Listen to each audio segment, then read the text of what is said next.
ક્યારે એવું લાગ્યું છે કે ખુશી જેની પાછળ આપણે બધા દોડીએ છીએ એ આટલી અઘરી કેમ છે? આપણને એવું શીખવવામાં આવ્યું છે કે એને તો સંઘર્ષ કરીને જ જીતવી પડે. પણ શું ખરેખર એવું છે? શું એવું બની શકે કે આનંદ તો આપણી એકદમ સહજ, નેચરલ અવસ્થા છે, જેને જીતવાની નહીં પણ બસ ફરીથી શોધી કાઢવાની જરૂર છે? ચલો, આજે આ જ રસપ્રદ વિચારમાં થોડું ઊંડા ઉતરીએ. જુઓ, આપણે બધાને ખુશી તો જોઈએ જ છે, ખરું ને?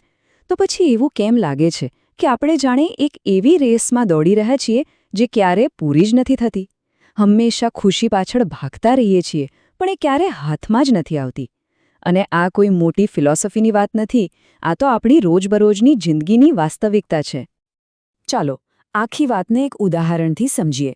એક પાત્ર છે રોહન, અને રોહન એ કદાચ આપણામાંથી ઘણા લોકો જેવો જ છે. એ ખુશ રહેવા માટે સતત સંઘર્ષ કરી રહ્યો છે, એક એવી લડાઈ લડી રહ્યો છે જે ખરેખર લડવાની જરૂર જ નથી. રોહન માટે તો જાણે દરેક દિવસ એક જંગનું મેદાન છે. પણ મજાની વાત એ છે કે એના દુશ્મનો કોઈ બાળ નથી, એ બધા એના મનની અંદર જ બેઠા છે. કામનું ટેન્શન, ભવિષ્યની ચિંતા, ભૂતકાળનો અફસોસ, આ બધા એવા દુશ્મનો છે જે દેખાતા નથી પણ સતત એને ઘેરીને રાખે છે. અને ખરી ગમ્મત તો અહીં જ છે. રોહન જેની સામે લડી રહ્યો છે ને, એ તો એના પોતાના જ પડછાયા છે. હવે તમે જ કહો, પડછાયા સાથે કોઈ લડી શકે? એને તલવારથી કાપી શકાય? જરાય નહીં. તમે જેટલું લડશો એ એટલો જ તમારી સાથે રહેશે. આ તો એકદમ વ્યર્થ, ખોટી મહેનત છે. અને આ જ રોહનની અને કદાચ આપણામાંથી ઘણા લોકોની સૌથી મોટી ભૂલ છે. આપણે માની લીધું છે કે શાંતિ અને આનંદ માટે તો લડવું જ પડે, સંઘર્ષ તો કરવો જ પડે. આ તો બિલકુલ એવું થયું કે જાણે ગંદુ, ડહોળાયેલું પાણી હોય, અને એને સાફ કરવા માટે આપણે એમાં હાથ નાખીને એને વધુ હલાવીએ. શું થશે? કંઈ નહીં, એ પાણી વધારે ને વધારે ગંદુ જ થશે. તો સવાલ એ છે કે સાચો રસ્તો છે શું? જો લડવાથી કામ નથી થતું, તો પછી કરવું શું? બસ અહીંથી જ આખી વાત પલટાય છે. જવાબ લડવામાં નથી, પણ લડાઈ રોકી દેવામાં છે. ચાલો સમજીએ. કેવી રીતે? એક મસ્ત ઉદાહરણથી સમજીએ. માની લો કે આનંદ છે ને, એ સૂરજ જેવો છે. એ તો હંમેશા આકાશમાં છે જ, એનું કામ જ છે ચમકવાનું.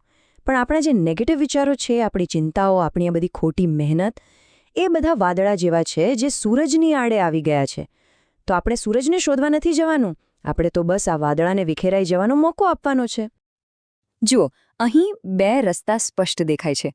એક છે સંઘર્ષનો રસ્તો, જ્યાં આપણે સતત આનંદને શોધવા માટે ભાગદોડ કરીએ છીએ, કંઈક કરવાનો પ્રયત્ન કરીએ છીએ.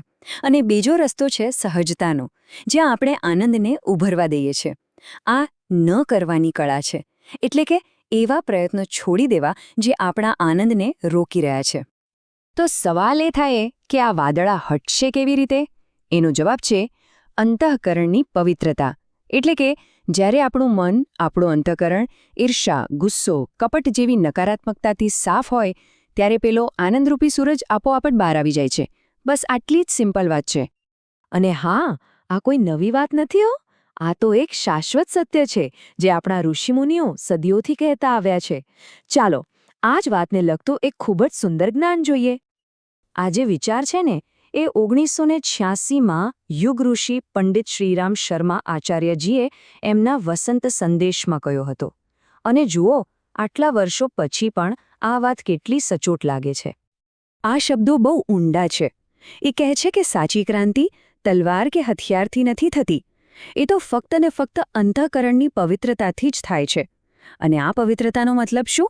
બસ એટલું જ કે આપણી કથની અને કરણી વચ્ચે કોઈ ફરક ન રહે. જેવું બોલીએ એવું જ જીવીએ. તો આ વાત સમજાયા પછી રોહનનું શું થયું? ચાલો પાછા રોહનની વાર્તા પર જઈએ. કારણ કે આ ખાલી રોહનની વાર્તા નથી, આ આપણા બધા માટે એક શક્યતા છે. જેવી રોહનને આ વાત સમજાઈ, એણે લડવાનું બંધ કરી દીધું, જાણે પોતાની તલવાર નીચે મૂકી દીધી. અને જેવું એણે આમ કર્યું, ચમત્કાર થયો. પેલા વિચારોના કાળા વાદળા જાણે વિખેરાઈ ગયા, અને એનું મન એકદમ શાંત સરોવર જેવું થઈ ગયું. જે શાંતિ માટે એ બહાર ભટકતો હતો, એ તો એની અંદર જ હતી. તો આ પરિવર્તન લાવવા માટે શું કરવું પડે? બહુ સિમ્પલ છે. પહેલાં તો ખુશી માટે સંઘર્ષ કરવાનું છોડી દો. બીજું, મનને દ્વેષ અને ખોટા વિચારોથી સાફ કરો. અને ત્રીજું, હું કંઈક છું અથવા મારે કંઈક મેળવવું છે એ અહંકારને જવા દો. કારણ કે આનંદ તો આપણો જન્મસિદ્ધ અધિકાર છે, એને ક્યાંયથી લાવવાનો નથી. ઓકે, તો ચાલો આ આખી વાતનો સાર કાઢીએ કેટલાક સરળ સ્ટેપ્સમાં. એવો રસ્તો જેના પર ચાલીને આપણે એ સહજ આનંદ સુધી પહોંચી શકીએ. અને યાદ રાખજો, આમાં કંઈક નવું કરવાનું નથી, પણ જે ખોટું કરી રહ્યા છીએ એ બંધ કરવાનું છે. પહેલું, સંઘર્ષ બંધ. બીજું, મનની સફાઈ. ત્રીજું, કથની કરણી એક. અને ચોથું, બસ શુદ્ધ અને શાંત રહેવાનું પસંદ કરો. આ જ છે સાચી સહજતા. તો બસ આ અંતિમ વિચાર સાથે આ ચર્ચા પૂરી કરીએ. યાદ રાખજો, આનંદ કોઈ એવી મંઝિલ નથી જ્યાં પહોંચવા માટે દોડવાનું છે. એ તો આપણો પોતાનો જ સ્વભાવ છે, આપણો ડિફોલ્ટ મોડ છે. આપણે તો બસ એ અવરોધો હટાવવાના છે જે આપણે જાતે જ વચ્ચે ઊભા કરી દીધા છે. આપણો સહજ આનંદ આપણી જ રાહ જોઈ રહ્યો છે.